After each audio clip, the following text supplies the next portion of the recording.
মধ্যপ্রাচ্য পরিস্থিতি নিয়ে এখন চলছে বহুমুখী মেরুকরণ।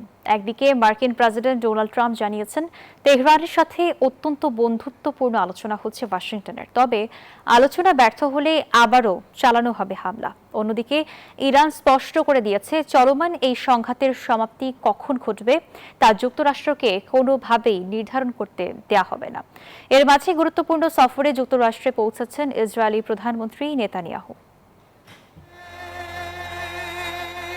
ইরানের সাথে বর্তমানে চমৎকার ও বন্ধুত্বপূর্ণ আলোচনা চলছে যুক্তরাষ্ট্রের। মিশিগানের এক সমাবেশে এমনটাই দাবি করলেন ডোনাল্ড ট্রাম্প। তবে মার্কিন প্রেসিডেন্ট এও স্পষ্ট করেছেন দীর্ঘমেয়াদী কোনো আলোচনার জন্য তিনি মোটেও প্রস্তুত নন।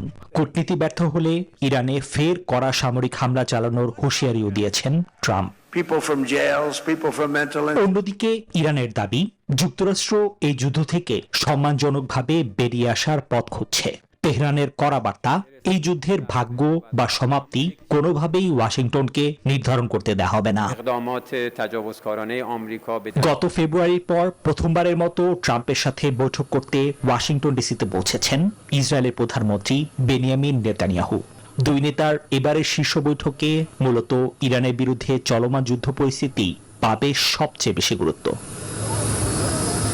Bashundhara public school and college 2026 শিক্ষাবর্ষে ভর্তি চলছে। এদিকে ইরাকে ইরান সমর্থিত গোষ্ঠীগুলো থেকে রিয়াদ ও পূর্বাঞ্চলীয় তেল স্থাপনায় চালানো ড্রোন হামলার কড়া নিন্দা জানিয়েছে সৌদি আরব। অন্যদিকে ইরাকের সরকারি স্থাপনায় বোমা হামলায় ইউক্রেনীয় সেলের সম্পৃক্ততা রয়েছে বলে দাবি করেছেন এক ইরাকি কর্মকর্তা।